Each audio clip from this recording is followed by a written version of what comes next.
Michael Duberry is a former professional football player who played for several top-flight teams, including Chelsea, Leeds United and Reading. He won the League Cup, the UEFA Cup Winners' Cup and the European Super Cup with Chelsea, and he helped Leeds keep a clean sheet against AC Milan in the Champions League. Since retiring from football, Michael has taken his on-pitch leadership skills to a whole new level and built a thriving career as an executive coach and mentor. In this episode, we sat down to discuss resilience, transitioning out of the game, and what it's like to break free from others' perceptions. Welcome to the Absolutely podcast, Michael Duberry. Thank you. Thanks for having me, Jace. Pleasure to be here. Love that. Listen, let's talk about the 6 a.m. business to start with, right? I've seen on your socials, you're out there walking in the dark. You know, I'm just like, wow, this guy's on it. Explain the motivation. So, since retiring, right, I've just seen the body change shape and getting older. I'm nearer 50 soon. Mad just saying that. And there's an athlete in me. And when I go past the mirror, I'm like, who is that? Do you know what I mean? It's not what I'm used to seeing. I just thought I need to make a change. I've got a sweet tooth. I love my food.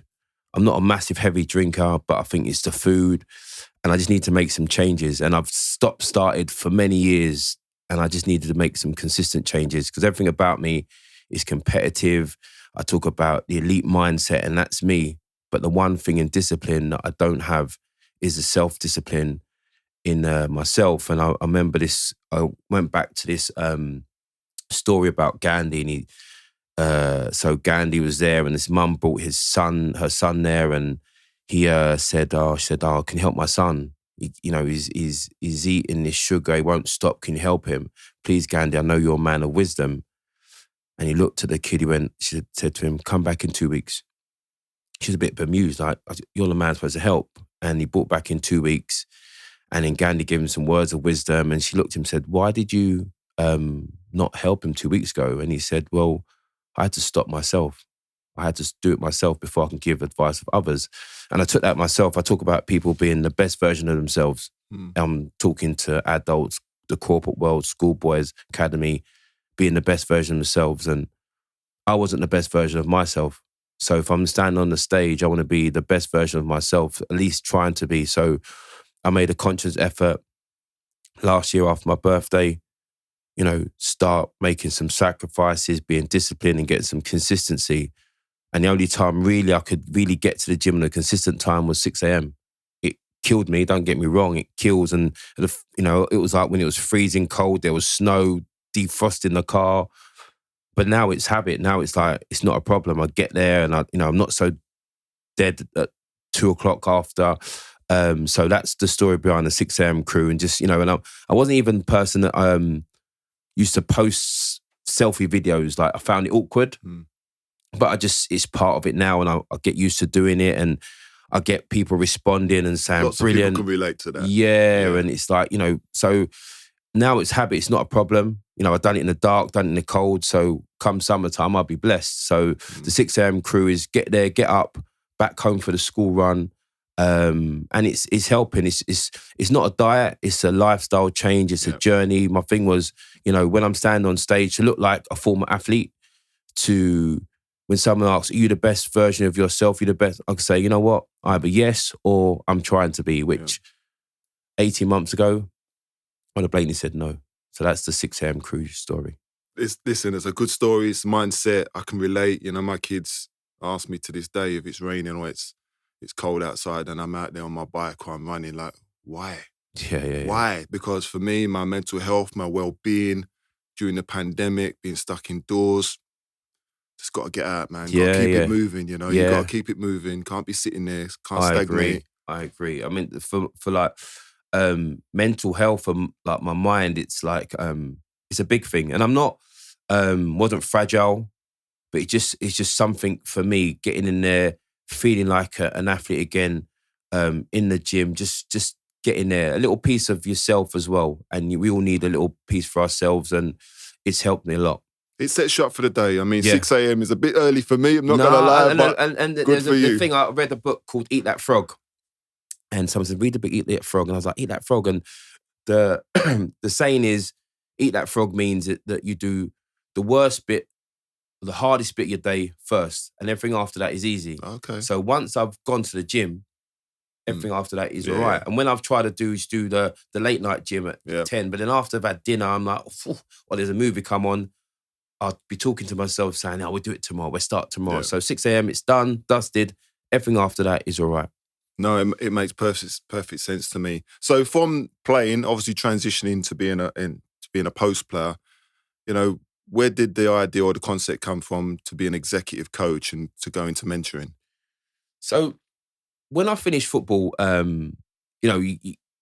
a player near that back end, I was always like, the senior one, helping, giving advice. And someone said to me, like, you should you should go and help people. But at that time, my thoughts, I wasn't going into coaching, football coaching. I was going to go into the media. And I liked the idea of journalism. When I was in Scotland, I was writing for the Scottish Sun. And I thought, I'll come back down, the Sun, I'd get links with the Sun down here, but total different papers. It didn't work like that. But I was writing for the Oxford Mail and I enjoyed it. I thought was be a journalist, write. And then when I transitioned into the TV, I'd have a little bit more respect because my words and people give me that. But I just found that a little bit harder in the media doing it. Like you have to do a lot more graft and a little bit more. I wasn't scared of graft, but it was a time aspect. And it wasn't that much fun. You don't get to say your personality too much when you're just a co-host. You just sit in there, get a little bit of time. And it wasn't giving me the buzz. And then people start talking about, motivational speaking. I love the American motivational speakers, the Eric Thomases of the world, even though the Americans are a little more out there. So I started looking into that. I did a one-to-one with a lady called Dee Clayton, 3-day intense one-to-one about how to put together keynote speaking, find your stories that can take anything. Someone asked me, I need you to talk about resilience. I can take any part of my life and turn it into a keynote. So from ground, I did that. And then I was doing a few keynotes and people going, do you do one-to-ones? And I was just like, you know what? I want to. So rather than me go to anyone, they've got an excuse to say no, I'm going to go and get qualified. And I sourced after the coaching world. It's not really regulated in the coaching world. It's not really regulated. There's two. There's the ICF, International Coach Federation, and the EMCC, the European Coaching and Mentoring. So I went to the European Coaching and Mentoring. I found that the OCM, and I said to him, listen, I don't have any background of coaching, but they said, you know what, you can do it still. So I had to do it, started my coaching. First day they sent, had all these books. I'm like, I'm not a massive reader. I prefer audio book. I'm like, of course, I can't read these books, man. So back to school, enjoyed it, qualified, and then started my journey there. And I love it. My thing is, my passion is helping people, always been. I love helping people. I love seeing people grow. So that's the journey. And from there, it's shaped itself. It's grown, met people. I've gone and coached in some of the big corporations, big businesses, one-to-ones, workshops, groups. And it's just a journey I love. And I'm looking for it to grow. And hopefully in my vision is that there's hopefully that there's some footballers thinking, I like that path. Well, you've alluded to something I was going to ask, is that lots of players are always asking me in terms of career transition, I would like to be a mentor, I'd like to work. What's the training involved? And you've kind of covered some of it. So if they can go and do some counselling courses, level 1, level 2. But obviously you've got to have the hunger and, the will to want to go and support somebody and spend time listening. So they're the key strengths. Yeah, I always say, I know that Simon Sinek said, what's your why? And when I'm speaking to people, I would say, what's your fuel? What is it? There's usually 7 reasons. It could be financial, it could be passion, it could obligation, it could make a promise. So there's reasons why people do it. Obviously, sport and football, people do it because they love it. But not everyone. I know some players that didn't love the game, they're just good at it. And some players do it for financial. And if that's your fuel, it's got to be strong because there's always going to be tough times. Yeah. So if you want to help people, which, I've had players I used to play with, want to go into mentoring. If that's what you're going to do, go and get your qualifications, go and start doing that. And there's one thing about footballers, they don't realise how many good quality skills they have. Yeah, of course. We got those transferable skills. And but generally, a lot of players, when they're finishing or coming to the end, it's about making money. So they're driven by, how am I going to keep making that money? But if you haven't got that, as you said, the why, why am I getting up? You got to be motivated every day to be excited to go and do what you want to do. My thing is, I've spoke to a couple of people that if you just I need to make that money, because you're now going to keep chasing that money. So if that's the one, you'll chase that don't work, you're going to keep chasing. So you're not got a set path. So you have to have a big reason, a big why, what's your purpose? And we're all driven by a purpose. What is your purpose? And when you ask yourself, what is your purpose? It usually sets you on your way for a successful journey. You've been working with people within different, obviously, organisations and bits and pieces. And as you said, it's about motivating people to go out and achieve and be highly successful in their fields. Can you kind of equate the parallels between being a sportsman and being a high achiever in another field? So I always say that, which when I go into businesses, I'm saying there's so many similarities. The winning by small margins, constant changes, teamwork, leadership. So when you look at, say, like the difference, I'd say the first difference between, I'd say, sport and business is that in sport, you're used to change and you don't panic with change. So when I'm in the corporate world and you're talking to people about change of management, everyone panics. They think our job's gone. But when I'm saying but in sport, there's always going to be changes. There's always a new coaching team coming in behind the manager. All you see it as an opportunity. If you're in the team, I've got to work harder, stay in the team. I've got to try and impress him. If you're out the team, there's an opportunity for me to get in. So you work even harder. So there's an opportunity. But there's a difference in the sort of mindset, because I suppose sometimes academically, you never need to be competitive. You just needed to get the grades. Where sporting, when you're at school, you're always competing for a place and competing. So you always got that competitive mindset. So now you take this mindset where academic, you're not used to being competitive. There's change, you panic. It's not something you're used to. So it's just trying to, when I go in there, I'm saying, okay, here's a mindset of someone that's successful in their field. And I use the 0.01% mindset. And I say, if you was in the top 0.01% in your field, where would you be? And it makes them think. So I'm saying, this is what they do. This is how they are. These are the qualities that they have.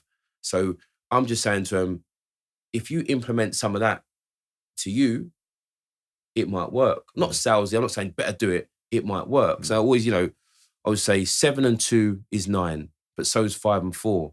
I might just be your 5 and 4. You already know 7 and 2. But when you're stuck on 7 and 2, there's 5 and 4 and it still works. You just got to make a way. Yeah. And I say, so there's the elite mindset. And I say elite mindset is, for me, is about qualities. And when I talk about the elite performer in general, and I talk about it a lot, and I say I break it down into 3 categories: the qualities, the mindset, and the fuel. So I'm saying to them, find your fuel, find your why. It might not be because you love being a recruiter or a salesperson. Like, you might do it for financial reasons, but make sure it's strong. You might be accumulation of, you've promised someone you're going to be a success, or you just want to get your mum out the hood. Do you know what I mean? So whatever your fuel is to get up in the morning, make it strong, because chances are you're going to hear more no's than you are yeses, and it's going to be difficult along the way. So your fuel has to be strong enough to get you through your journey. The mindset is, there's the fixed and the growth mindset. So can you always say, someone throws a saying at you, you'll find a solution. You'll find a solution. I can do it. You said I can't, I will do it. So, or I would go, you said, like, my review's bad. I'm not going to make an MD. That's me. I'm going to be this level all the time. Or you can say, what? Said I can't be an MD? I'll show you. Yeah. So your mindset has to be that. That's the elite sports person. And then the qualities in you, like I talk about being meticulous. Are you meticulous in the detail? We had to be, whether it's your preparation, whether it's, who you're playing against, find out all these details in what you have to do. Resilience, it's for me, sometimes a bit of a buzzword. Yeah. But we've got to take the hits. Yeah, we have to take the hits. Part of it, like whether it's injuries, whether it's rejection, whether it's just you're not liked.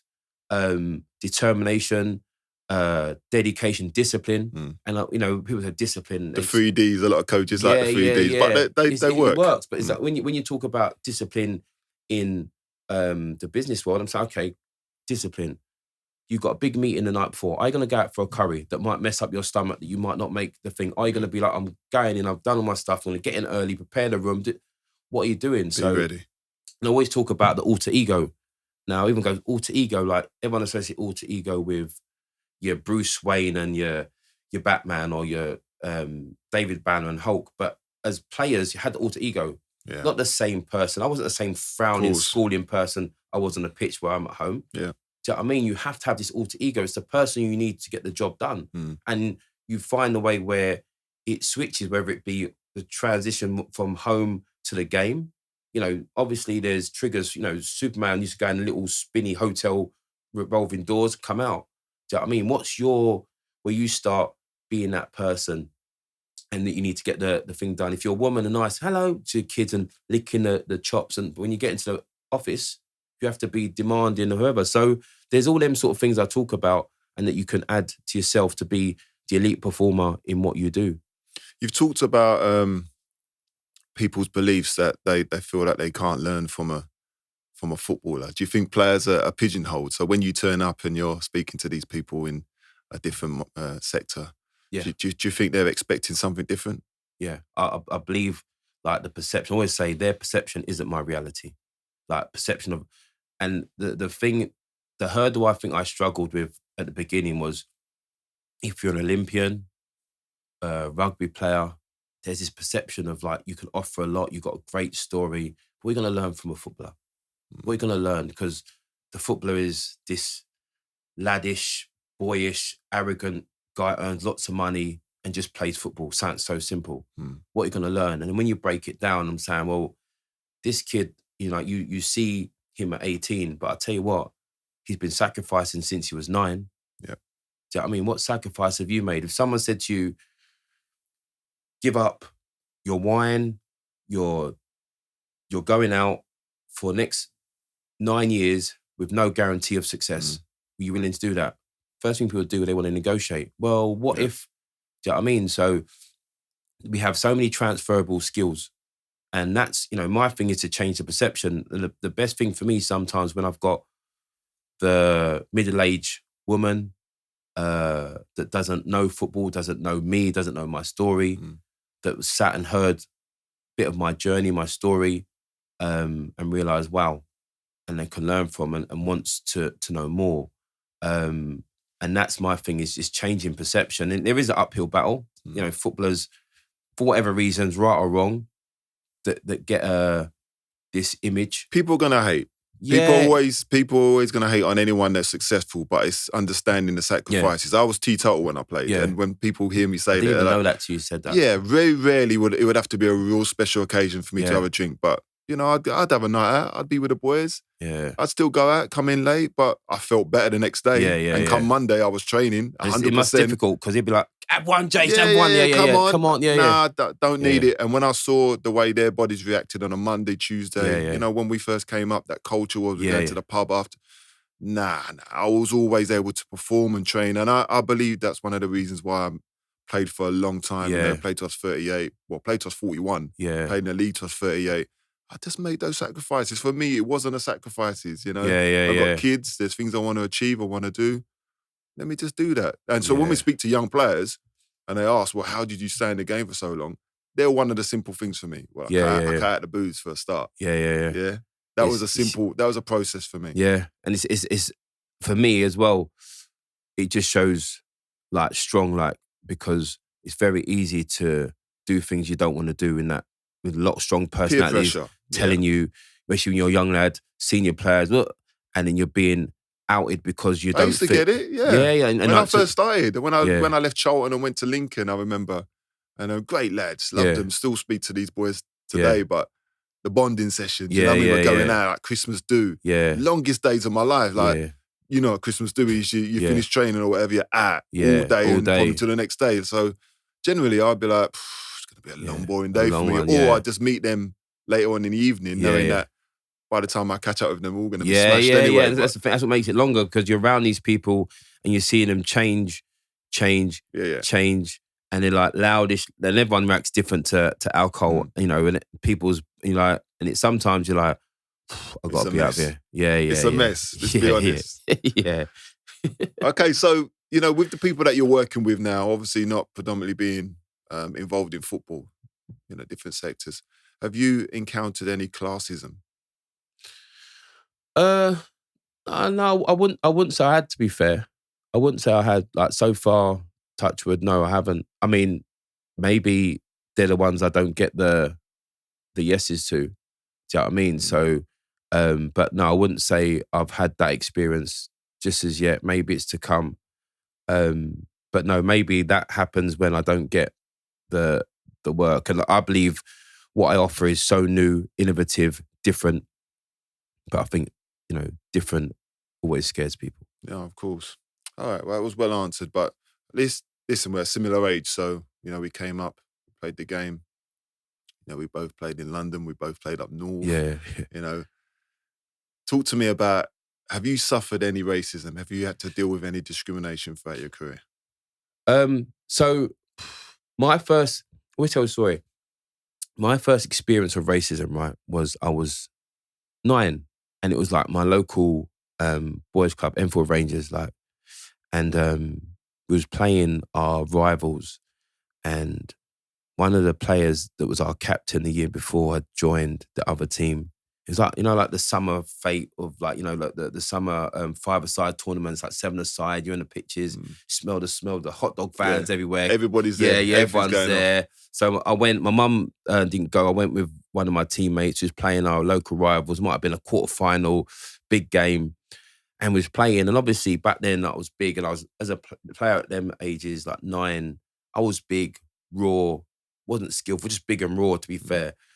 And you know, and someone said foul. You know, as you're playing against small players, it's like always seems not foul. Just use my body. Well, foul. Referee blowing up. So I must have done a few of them.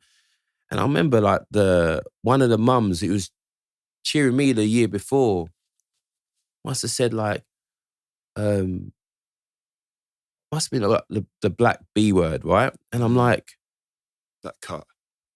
Yeah, I'm like, and all I remember like, don't cry. If you cry, your mum's gonna beat you. Like, don't cry. She's gonna say, why do you cry for? Don't cry. But you know, you feel that warm, welling feeling. Like, I was like, and the touchline was just next to me there, and I'm like, don't cry. And I'm playing, I'm thinking, and when I look back, none of my parents on my team would say, wait, you can't say that.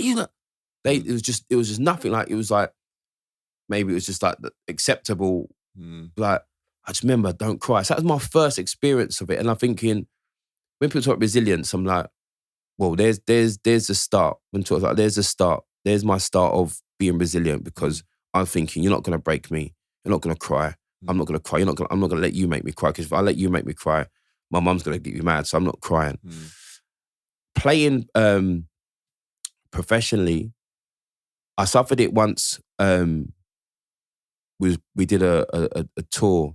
I ain't gonna name the guy's name, but it was a well-known player at the time. We went up. We did a Chelsea. We did a tour against Liverpool and Everton, so it was reserves. And I was playing this player, and I must have thinking, and he turned around and goes, "You effing black B again."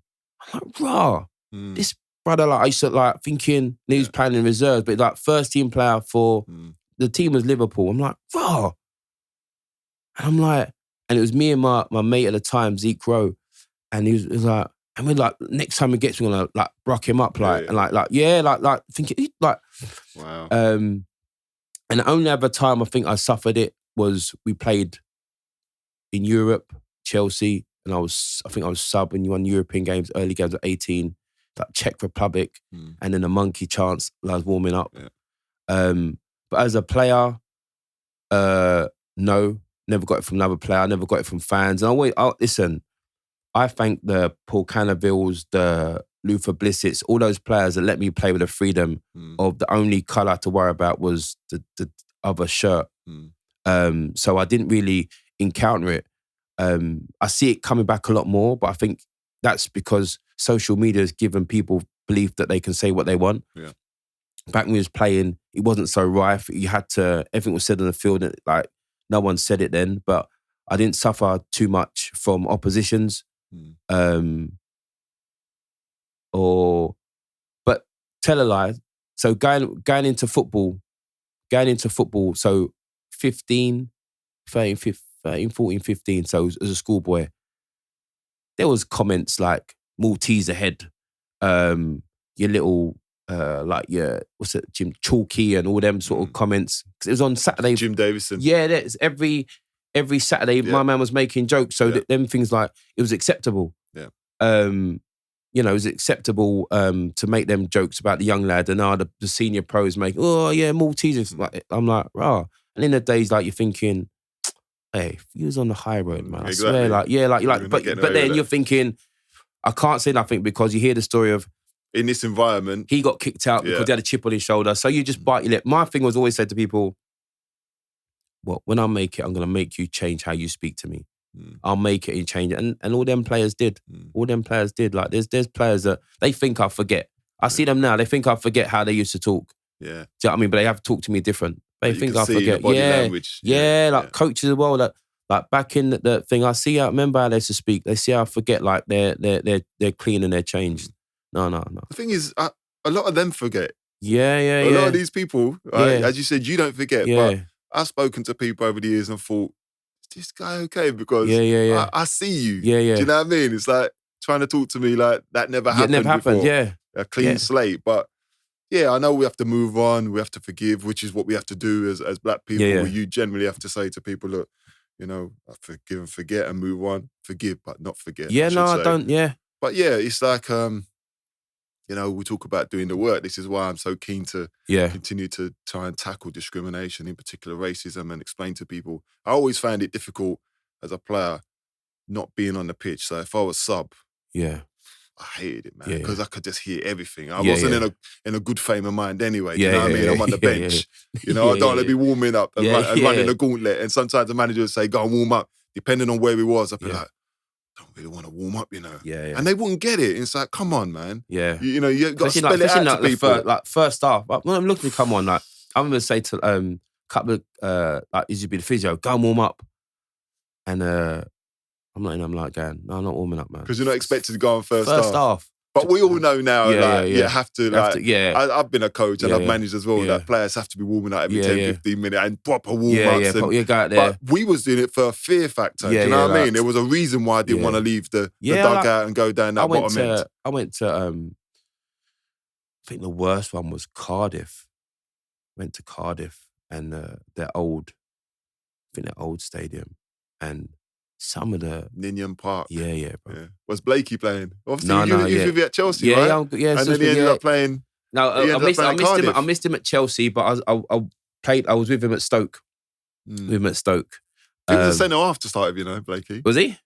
Started at Chelsea, and see, I've now been Sinclair was obviously at Charlton. And then at Cardiff, he was playing centre half as well. He used to have his collars up, like the black Eric Cantona. Do you know what I mean? I hate every time I saw a player with collars up, I always put them down. But he used to be a centre half. Obviously, ended up being a decent striker. Yeah, striker. Yeah, I speak to Blakey every now and again, man. Done well. But yeah, so at Ninian Park, and you can hear everything. And then, man, like, there was spitting, and especially when you're getting it from some 9-year-old kid as well, you're like, and the dad's encouraging him and high-fiving him. But yeah, I was like, in the end, I'm not going to warm up. I'm not going to warm up. Like, when you get older, like, I'm not going to warm up. Don't ask me to warm up. I say to man, don't ask me to warm up. I'll warm up in the second half. Okay, so let's talk about, you know, obviously we've done resilience and mental toughness. But what about your mentorship program? You know, that's something I know you're keen to promote and you're working on at the moment. Yeah, I mean, I'm doing 2 at the moment. And I just love helping. Like, honestly, I love helping people. I love helping young people to try and pass on the knowledge, help them grow.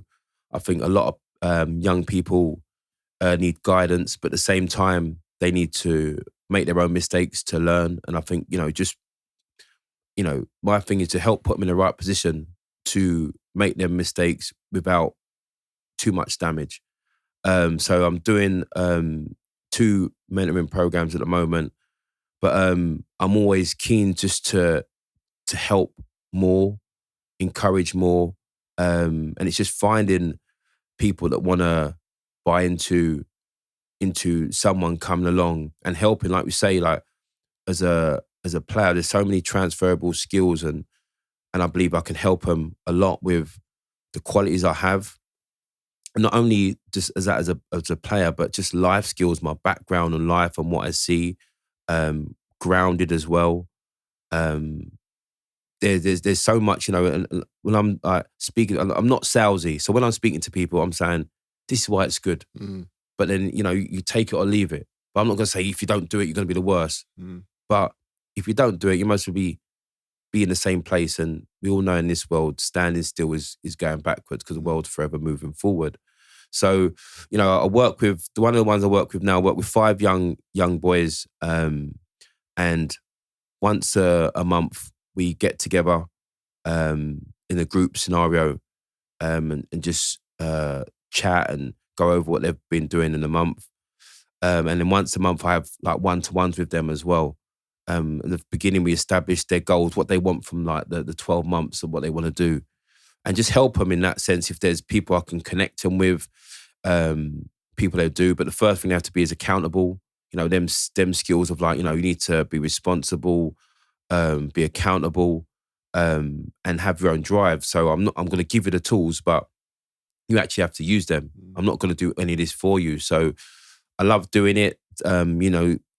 When you see people not responding how they should, trying to get them, find a way of trying to get the best out of them. And that's what I do with it. So I'm always keen on helping people. What would you say to a younger version of yourself? Can you imagine? 15 years of age, you know everything, but what would you say? Christmas time, we have a dinner with like a group of friends. Leon was on it, Spoonie was on it. And I saw the picture, great picture. So I said, lads, like, one thing I asked, write a letter to your 21-year-old self. What would you say? And if I was speaking to my 21-year-old self, like football-wise, as hard as I work, I say work a bit smarter, and even more, put a little bit more time in there so you can really maximize your potential. You did well. Don't have too many regrets on life. But I would have said to him, like, you don't need people stroking your ego, but stay a little bit more focused. There's a lot more distractions out there. You don't need to buy into that. Do you know what I mean? Stay a little bit more focused. And that, and with anyone, we could all bat off the negativity. That's easy. You're resilient to negativity. What gets inside is the strokes, the positive stuff. That lets your guard down. Do you know what I mean? So the praise and the people that come along and all that sort of stuff. Listen, one thing I do, I had my circle was always close. School friends are still around me, close people. Yeah. But the attention you get as a young man from a lot of people, both genders, male and female, just stay a little bit more focused. And then you can do all that sort of stuff afterwards. So if I was mentoring my young self, work smarter. And when working smarter, you'd work harder and you'd get a little bit more further forward. Don't have many regrets in changing things, but just work a little bit more smarter and stay a little bit more focused. Do you know what I mean? That's what I'd say. I mean, you said 21 and I said 15. The only reason I said 15 is, having children. And you got children? Yeah. So having these conversations with your kids and that, and you just notice the change, from 12 onwards, I would imagine, where they start to find their own little personality. Yeah, I've got a 15-year-old now, and he's Good doing luck. He's doing the football thing. So, and I say to him, you want to do football. Is he playing? Yeah, he plays football now. Okay. But the drive is different, so I can't always put myself in his thing because it's going to be interesting. A lot more distractions. I get it. What position do you play? He plays striker. Okay. But there's a lot more distractions. His personality is totally different than me. Like I'd say a lot more. I was more in the group, I was the loud one. He's more the quiet one. He's not as big as me. Is that really you, Dubs? Or is that the perception or the mask we put on in the football? Because you come across to me as quite a level, No, quiet, I meant as... but in a football environment. Joke. I was like, jokey. Okay. And remember, like, and I hate the word banter, right? Mm. But it was one of the things, like, I was always, even in school, like the sharp comments allowed and making people laugh. Mm. So I took that into football. That was my thing. But then you'd make jokes and at 40 plus, I'm like, a joke's only funny if two people are laughing. Not just 'cause I think it's funny and I'm on you. And you know, them days you're relentless, innit? Yeah, of course. Relentless. Of course. So sometimes you just go until, but you don't know what the person's going home. It's like, oh my God. And plus I'm a big personality. And if I'm one of the ones in the youth team that's always playing, they can't think, I can't say nothing to him because so it makes it sink even more. So he's not like that. He's not the loud one. So he has to find his own way. But I'm saying, you find your voice. You need to find your voice. Yeah. So when I'm speaking to him, and I question is like, do you want to be a footballer? Do you love it? Because it's difficult. Yeah, it's difficult. But at least try and see how far you get.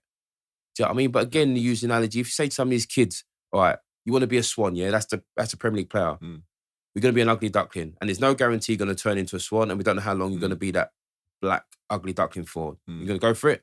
They're like, well, how they want to negotiate.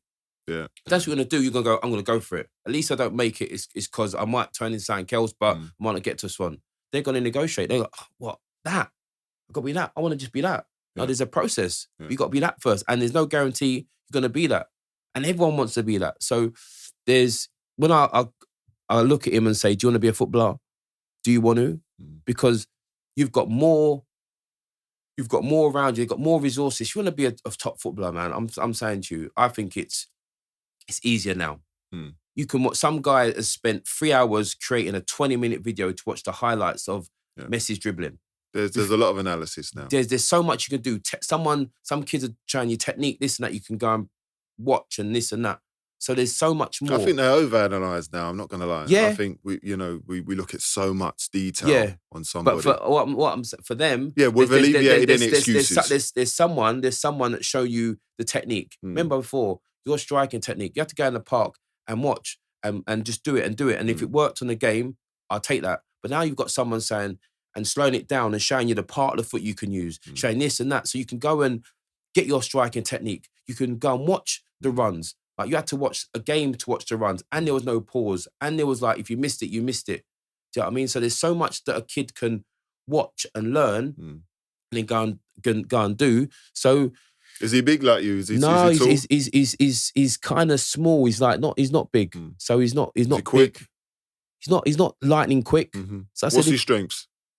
Good hold up. Yeah, good touch. Good energy, good touch. But he's got to do more. I'm saying, like, you got to make sure that everyone knows your strengths.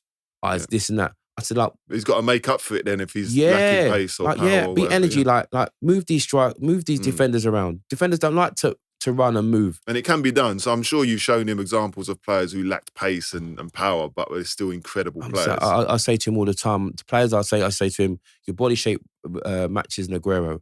I said, watch Robbie Keane's movement. Hated playing against Robbie Keane. Yeah. Hated it. Yeah. He's doing this all the time, moving, something like that. Moving sharp, boom. Yeah. 3 movements, 2 movements. Like, do you know what I mean? Like, give me someone I can try and go strength for strength, not going to run. We can have a little battle, but I don't want to run. So if I want to save, I want to do less running. Do you know what I mean? But the moving, the this, the that, it's like, so I'm saying you can do it. So there's again, a look at the fuel. Like, do you want to do it? Do you want to do it? What is it? So is he living a life? No, you know what? He I wouldn't say he does it, but I'm saying whatever you're doing, times it by 10 and times it by 10 again. Wow, like, what are you doing? So he's not, he thinks he's doing enough. So if you don't drive him, will he drive himself? See, I always had an issue with not only my boys and young people when I was coaching, and I've worked with, Des Walker's lad who's gone on to be a pro, Tyler Walker, excellent kid, Nigel Jemson, so pros who have got sons who have played. And I know how difficult it can be for a parent. And like when I used to watch my boys, I used to try and stand back as far back as possible. Yeah. Like I got roped in the end because parents can't help. But can you come and coach the team? And I just want to watch them play. if they haven't got that drive, Yeah. them as an individual, like, my boys never had it. And I Yeah. was like, okay, that's okay. Yeah, Because if you don't want to be a footballer, Yeah, and I'm all right with it. Yeah, You're yeah. not doing it for me. Yeah. But I know if you wanted to do it and you want to do it, you need to be going out in the cold. You need to be Yeah, going out in the yeah, rain. yeah. And I don't need to be badgering you all the time. Do you know Yeah. what I mean? Go and work. Because I'm not saying I didn't have that, but I didn't really have that. Yeah. I got on the bus and the train and I did the extra running, and hence that's why I do Yeah, it to this yeah, day. yeah. So mindset again. Yeah, he has. I don't think I'm cool with him not being a footballer. Yeah. It's not for. I say it's not for me. Yeah. But I say this: if this is what you do with something you love, Yeah. do you know what I mean? Like, everything's going to be difficult. Like, do you know what I mean? This is something you love, so it's down to you. But I think that he's I'm his dad, innit? So I'm the same one that might tell him off. So sometimes hearing it doesn't appreciate. Like, it's like, yeah, I get it. I had a nightmare coaching my boys. Yeah, and worst thing I could have done was accept coaching my sons in the team that they're playing with their boys, because I was hard on them. You're my son. Do it properly. And then the players will be watching. You're not getting no easy ride. I just thought you need to separate the two. I said that man can't be a prophet in his own village. So it's hard for you to, because the other kids will listen and go, oh, and your kids like go, oh. Yeah. Do you know what I mean? So, but it's his journey, and I say to him, it's possible. I'm telling you, it's possible. Like, now that the gap between 15-year-olds, the gap's not that big. Next few years, the gap will get bigger if you don't pursue it. Why is authenticity so important in your work? I think one of my things is that to be me. I don't want to get caught out for being fake, fraud. So be yourself. Like, be yourself. And I think, if you're going to lead people or try and help people, they need to see that actually he is who he is, says he is. And I think that if you get caught out being anything different, everything you say after that is not going to be heard. So I go into a room as me. I don't pretend to speak any different. I don't pretend to be any different than I am. Obviously, I have my standards in myself of excellence, and I articulate myself how I do. But I don't pretend to be any different than me. What I say is the best of my knowledge. If I don't have an answer, people can't trip me up. Get in the room, people go, well, I'm quite easy can say, I don't know the answer for that. But you know what? We can either find the answer or we can Google the answer. Do you know what I mean? So I've got no problem and I don't know everything. Most of the people I coach, I don't know their world. But coach, you don't have to know their world. My thing is to give you the tools to succeed in your world. So I'm not a problem with not knowing all the answers. As long as I'm honest and saying I don't know the answers, it's not a problem. Do you know what I mean? I'm not going to try and, it's not some political debate where I should know, I don't know that. Do you know what I mean? If what I'm speaking on, I know. And that's why people can't trip me up. Or most of what I'm talking about is from my personal experience. Yeah. And I don't try and just get stats or facts that I can't back up. So being authentic is to help people to buy into what I'm saying and how I can help them. So to finish on, what does it take to be the best version of yourself? We kind of alluded to that at the beginning, but to be the best version of yourself takes discipline, consistency, and looking to improve every day. Like, I always say, if you beat the version you were yesterday, you're winning. If you improve on the version of who you were yesterday, you're winning. Like, because I only compete with myself. I'm not my biggest competition, my worst critic. The worst things happen is because I was making a decision and it didn't benefit me. So I'm the one that can change it. I'm the biggest competition. If I beat me, become a better version than I was yesterday, I'm winning. No, well said. Okay, just before we wrap it up, I mean, you're on socials. Where can people find you? I mean, what's your tagline?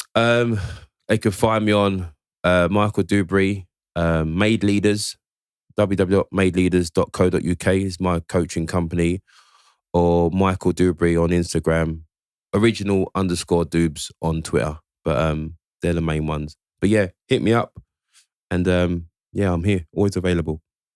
Big Dubes, you've been a fantastic guest. Nice one, brother. Thank you for been coming a pleasure. in. Been a pleasure. Spending some time on the Absolutely podcast. Yeah, it's been Enjoy a pleasure. the rest of your day. Enjoy it. Thank you. Thank you very much. Nice one. Bless. Nice one. Nice one.